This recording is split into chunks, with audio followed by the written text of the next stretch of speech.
nongeye kuguha ikaze udukurikirana buri munsi mu biganiro byacu ni kuri content yanyu Rutamu Talk Zone TV. Iwabo w'abasportifu hari byinshi bigiye bitandukanye biri kugenda bivugwa mu mikino hirya no hino ku isi. Turi mu kwezi kwa karindwi, nta mikino myinshi iri kugenda igaragara hirya no hino ku isi. Gusa icyo wamenya, ama ekipe arimo kugenda yiyubaka ha mu Rwanda. Hari byinshi bigiye bitandukanye ku mugabane w'Uburayi, ama ekipe arimo kugenda akina, ariko nabonye menshi yamaze gutangira pre-season. Nyuma y'ikipe ya Manchester United hara mu gihugu cy'Ubwongereza, bari kubarizwa muri Hong Kong, aho bari gukina imikino igiye itandukanye. Nabonye kuri afishe yabo bafite ekipe ya West Ham, niyo ekipe agomba kuzagenda bakurikizaho mu gihe cya vuba. Bajya banapima abakinnyi bagiye batandukanye bashya binjiye muri ekipe ya Manchester United, abantu nka Matthias Cunha, abantu nka Bryan Mbeumo bitegura shampiyona y'umwaka ushize, dore ko bazanatangira bakina na ekipe ikomeye cyane muri Premier League. Urumva ko ni ibintu bimeze neza cyane. Ariko nabonye mu kanya gato ndimo kureba match ya Arsenal kabisa hariya mu gihugu cya Singapore, no yatangiriye pre-season babo yabo bakinaga na ekipe ya AC Milan. Tuvuga na match byari ubusa ku busa, ekipe ya Arsenal ntabwo irabona igitego, ariko ubona ko ni ibintu biryoshye cyane. Ekipe ya Arsenal abantu benshi barimo kugenda bayikurikirana cyane. Nabonye hari n'abasore bagiye batandukanye baturutse hano mu gihugu cy'u Rwanda bikoza za Singapore, bagenda baserebura cyane abakinnyi nk'abana abanyamakuru nk'abanasiri. Nabonye bo kugenda babudetinga cyane, bari mu gihugu cya Singapore bajya bakurikirana match ya Arsenal na ekipe ya AC Milan. Sinawe gusa, hari n'abandi bagiye batandukanye. Nabonye n'umusaza Majaliwa, muramuzi cyane, yakoze kuri radio Umucyo FM, uyu munsi ari i Londres. Mukunzi wa Arsenal ukomeye cyane, dukunda no kumuhamagara akatubwira ukuntu gahunda zimeze mu biganiro bigiye bitandukanye. Uyu mugabo nawe yari ahari hariya mu gihugu cya Singapore. Urumva ko ni fan base ikomeye cyane. Ekipe ya Arsenal ikomeje kugenda yigaragaza cyane muri iyi mikino ya playoff cyangwa se n'imikino ya pre-season no kwitegura shampiyona. Ubwo turi kugenda tuganira gake tureba amakuru agiye atandukanye arimo kugenda avugwa, twibanda muri ibyo byose bigiye bitandukanye. Isoko ry'igura n'igurisha hari ku mugabane w'Uburayi, ama ekipe akomeje atandukanye arimo kugenda yubaka byinshi bitandukanye. Cyane cyane mwabonye ko ekipe ya Chelsea ikomeje kwerekana ko hari abakinnyi bagomba kuyisohokamo. Hari abakinnyi bagomba gusohoka muri ekipe ya Chelsea. Mwabonye ko kuri liste ndende cyane harimo abagabo nka Nicolas Jackson, umugabo w'umunyasenegal, ari mu bantu bagomba gusohoka muri ekipe ya Chelsea muri kuno kwezi kwa munani. Nta gihindutse, nabonye amakipe amushaka. Harimo n'ekipe ya Manchester United iri gutanga bid remereye cyane kugira ngo umugabo abe yaza gusimbura Joshua Zirkzee ndetse na Rasmus Hojlund, bari kwatakira ekipe ya Manchester United nyuma yo kubona impande nimero 7 na nimero 11 bashaka kugira ngo banazane Nicolas Jackson, usa naho atatanze umusaruro muri ekipe ya Chelsea. Ibyo byose birimo kugenda bivugwa cyane ku isoko ry'igura n'igurisha.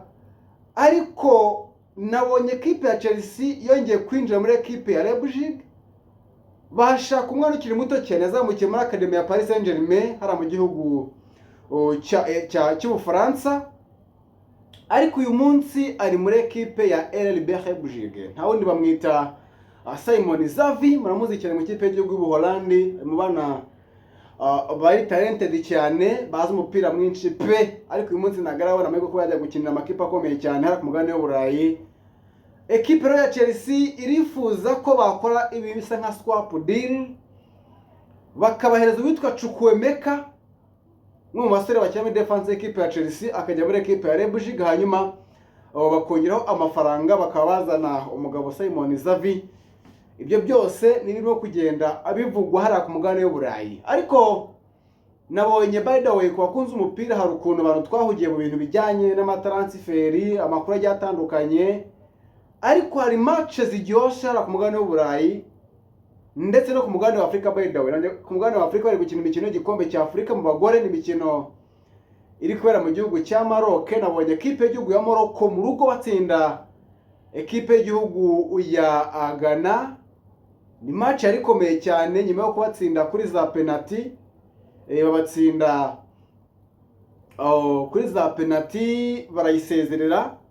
hanyuma ekipe y'igihugu ya Morocco yatsinzwe kuri final ubwo imikino iga kuba batsindwa na ekipe y'igihugu ya South Africa, barongera bakatisha itike yo kugera ku mukino wa nyuma. Ariko twanabonye ku rundi ruhande ekipe y'igihugu ya Nigeria hajya no bane Super Eagles ku bakunzi iba football y'abagore baraza kumbwira, ariko niyo kipe ifatwa nk'iya mbere hano ku mugabane wa Afurika mu ekipe y'abagore. Iyi ekipe rero ikaba yatsinze ekipe ya South Africa defending champions ibitego 2-1, no bagera ku mukino wa nyuma. Ubwo ni ukuri ku itariki 26 ekipe ya Maroc bakira ekipe y'igihugu ya Nigeria. Ni umukino ukomeye cyane abantu bagomba kuzakurikira. Ariko no ni Burayi hari imikino ya Euro, ekipe y'igihugu y'Abongereza baraye basezereye ekipe y'igihugu y'Abataliyani. Ni match ikomeye cyane, ngira ngo abantu bagize ubwo bakareba ekipe y'igihugu y'Abataliyani bakina na Norvège mu mikino ya kimwe cya kane kirangiza. Ubona ko ni ekipe isude, ekipe defanda neza ikanatakira rimwe, ariko byaje kurangira ekipe y'igihugu y'Abongereza ibatsinze ibitego 2-1. Nayo ni match yari ikomeye. Hanyuma kuri mugoroba turaza kubona match ya ekipe y'igihugu ya Espagne yaza kuba yakira ekipe y'igihugu y'Abadage. Nayo ni match ikomeye cyane, mumeze ko ikipe y'igihugu y'Abadage basezereye ekipe y'igihugu y'Abafaransa nk'uma kipe akomeye cyane ku isi, barayisezera ku bitego 2-1 nabo. Uyu mugoroba ku saa 3 abantu baze kureba match ya ekipe y'igihugu ya Espagne baza kuba bakiramo ekipe y'igihugu y'Abadage. Ni match yo kuza kotera kure mw'abantu mwe. Hanyuma ama breaking agiye atandukanye hano mu gihugu cy'u Rwanda. Mu kanya gato murabizi ko nibwo hara muri Ministeri ya Sport habashije kubaho ihererekanwa rubasha uwitwa Uwayezu Jean-François Regis. Uyu mugabo muramuzi cyane ko yari umunyamabanga uhoraho muri Ministeri ya Sport. Ni inshingano yagiyeho, nta gihe kinini gishize hawe izi inshingano, ariko aje kuzikugwaho. Abantu benshi bari batangiye kuganira umupira bavuga bati impamvu akuweho nuko agiye kujya mu zindi nshingano, cyangwa se akaba yaba na perezida wa Ferwafa. Byose birimo kugenda bivugwa cyane, ariko byose nta kuri kurimo kuko uyu mugabo nta nubwo yatanze candidature abantu bagomba kwemaza kuyobora Ferwafa. Nanabonye irimo kugenda bipendinga cyane nuko witwa Fabrice wa AS Kigali ari we ugomba kuba perezida wa Ferwafa. Ntabwo ari ingingo nshaka kongera kugaruka ko nyirambura cyane, ni nka breaking news kugira ngo abatwe tubemfura mu makuru agiye atandukanye arimo kugenda avugwa hirya no hino ku isi. Ariko yavuga ko yitwa François Regis cyangwa se it's official za true n'umuhango twakurikiye yamaze gusohoka no ku buryo bwemewe muri Ministeri ya Sport. Ahubwo hinjiyemo madame ntari kwibuka izina rye neza, byansaba kongera kurireba, ariko yamaze gufata inshingano. Bivuze ngo Ministeri ya Sport igiye kuyobowe cyane n'abagore. Ese bazakora impinduka zikomeye cyane. Twabonye ko bafite ubushobozi. Muri ekipe ya Rayon uwitwa Ayobanga Lebitsa, ngira ngo abantu baramuzi cyane. Uyu mugabo Ayobanga ni fitness coach wa ekipe ya Rayon, akaba yamaze kugera mu Nzove aho agomba gukomeza na ekipe. Mwanabonye ko uyu munsi yakoresheje imyitozo, byanatumye karindire ya ekipe ya Rayon isa nayo ihinduka, kuko biragaragara ko uyu mugabo agomba kuzajya akoresha physique mu gitondo, hanyuma ekipe ya Rayon igakora imyitozo yo kuri pitch cyangwa se umutoza rutifi mu masaha y'umugoroba. Urumva ko ni ikintu cyiza cyane. Ekipe ya Rayon bagiye kujya bakora kabiri. Urumva ko Ayobanga Lebitsa ni umugabo umaze sezo hafi 2 muri ekipe ya Rayon. Iyi ngiyi ni sezo ya 3 nimba nibuka neza agiye gukora muri ekipe ya Rayon Sports. Ni umugabo umaze kumenyera kino kirere kandi ubona ko akunzwe cyane n'abakinnyi ba ekipe ya Rayon. So ubwo rero navuga ngo ni ibintu byiza cyane kuri ekipe ya Rayon Sports. Ariko ikintu twavuga kuri transfer ya Abedi Bigirimana Bedi, umugabo wo mu Burundi hara mu Kajaga nkuko bakunda kubivuga. Ni umugabo cyangwa se ni famille yavukiye mu gihugu cya Kongo. Muzika n'umugabo wazamukiye muri academy ya Amaniema hara mu gihugu cya Kongo, witakunze buriya yazamukanye n'abitwa Aruna Musa Majaliwa. niwe waciye muri ekipe ya Rayon mbere yuko aza mu gihugu cy'u Burundi, nabanje gukina hara mu gihugu cya Congo, cyane cyane muri ekipe ya Maniema, cyangwa se ira development bakoze bagira ngo ekipe ya Maniema igiye mu matsinda ya CAF Champions League, right? Mba nibuka neza niba atari Confederation Cup. So ibyo byose byarakozwe ndetse binagenda neza sofa, ariko biza kurangira n'abagabo badakomeje muri ekipe ya Maniema, ahubwo baza muri shampiyona y'Abarundi, bakuriye gito ubundi baza mu gihugu cy'u Rwanda. Banabonye ko abenshi batanze umusaruro, cyane cyane nka Bigirimana Bedi. Wenda Majaro ntabwo twamurebye neza kubera ko hajemo ikibazo cyo kudakina cyangwa se kutumvikana ekipe ya Rayon, cyane cyane kubi muri kontra, ugasanga haje maze bijye bitandukanye, ariko ni abasore bameze gutyo. So Abedi rero ari hano mu gihugu cy'u Rwanda, amakuru anavuga ko arimo kugenda anahuza cyane na ba Cedric Hamis, umugabo wakineye ekipe ya Rayon. Ariko icyo abantu bamenye nuko mu mukinyi utarasinya kugeza kuri inshuro, ndetse abantu twaraye hariya kuri ofisi ya Rayon hara mu Karumuna dutegereje ko Abedi yasinya, ariko byaje kurangira adasinye. Ibyo byose ni ibintu byagiye biba bikaza bikagenda, so good, nta kintu twabikoraho.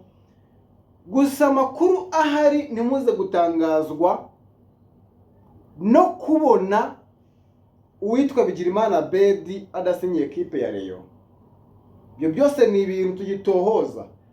So haracyari amahirwe ko ekipe ya Rayon ikeneye Abedi, ariko Abedi nawe akeneye ekipe ya Rayon Sport.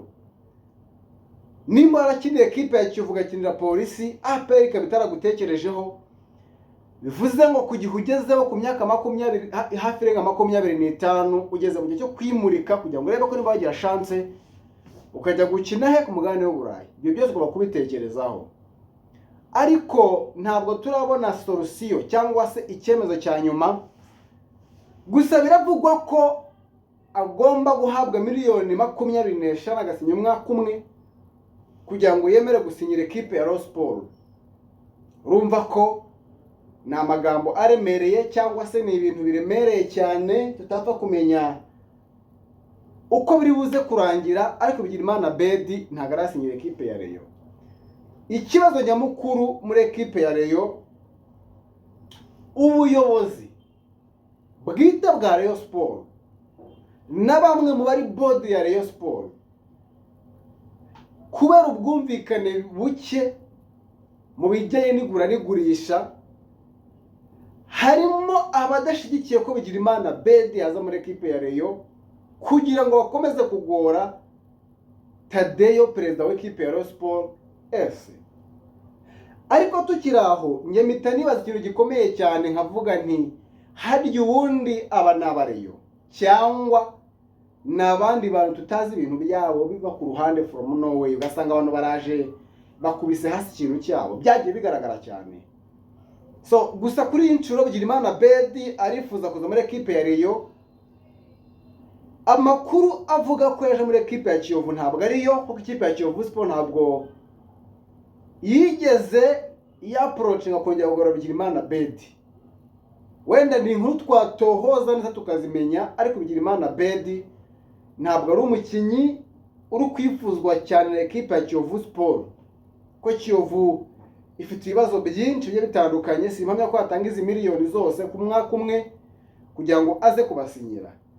Bakeneye kubanza gukomoregwa na UEFA cyangwa se na FIFA yabahagaritse kugura abakinyi kubera imyenda babereyemo abakinyi bagiye batandukanye bagiye bakinira ekipe ya Kiyovu Sport, ntabwo barakomoregwa. So bivuze ngo Bigirimana Bedi aracyari free agent ku isoko, nta yindi ekipe imushaka usibye ekipe ya Rayon. So kuri uyu munsi biravuga ko yakaba yasinya, ariko kubihari ntabwo Bedi kuri uyu mugoroba yaza gusinyira ekipe ya Rayon. Bizasaba ko bitwara indi minsi kugira ngo tubone yasinya muri ekipe ya Rayon Sport. Ariko nanone utu twabude tujya tuganira, nanabasaba gukora subscribe, mukore subscribe kubera ko murabizi ko channel yacu twagize ikibazo gikomeye cyane dutakaza umurongo wacu. Twatakaje umurongo wacu, yari sare irimo abantu benshi cyane, ariko kubera ibyago nyine usanga bitadukundiye ko dukomezanya, ariko sofa nuko byagenze. So nanizera ko uko ibihe bizagenda biza umunsi ku munsi ibintu bizagenda neza cyane. So gororeka nizere ko buri muntu wese umusportif ukunda ibyo dukora, twaproachinga abantu dukunda muri hanze y'u Rwanda, ba diaspora mudukurikirana muri hirya no hino ku isi, ewana kabisa ndabakingurukiye cyane, mukomeze mudukunde, mudufollowing, ndetse munasakaze ku bandi kugira ngo batumenye dukande subscribe. Ni ikiganiro kiri soft twari dukoze kugira ngo turebe byinshi bitandukanye, cyane cyane ku ma equipe ara ku mugabane w'Uburayi, ama equipe nka Arsenal, tuganira kuri match yabo bafite na equipe ya AC Milan. Ni match nubwo ntabwo irarangira, ndi gukora kiganiro ntabwo match yarangira, biracyari ubusa ku busa, ariko ni equipe ya Arsenal ubona ko ntabwo yari ifite amazina hafi ya yose yo kureba nka Victor Gyökeres, ntabwo aragera muri groupe. Abantu nk'aba Martin Odegaard ntabwo babanje mu kibuga, n'abandi bagiye batandukanye. So urumva ko ni equipe yongeye kugura abantu nk'aba Kai Havertz kugira ngo barebe ko yakongera kugura fitness, abe yatangira shampiyona ameze neza cyane, kuko yamaze igihe kirekire cyane adakina kubera imvune. So urumva ko ni equipe ya Arsenal natangiye urugendo rwayo rumeze neza cyane. So ubwo rero reka nizere ko abantu bameze neza cyane, nizere ko ibintu ari amahoro cyane.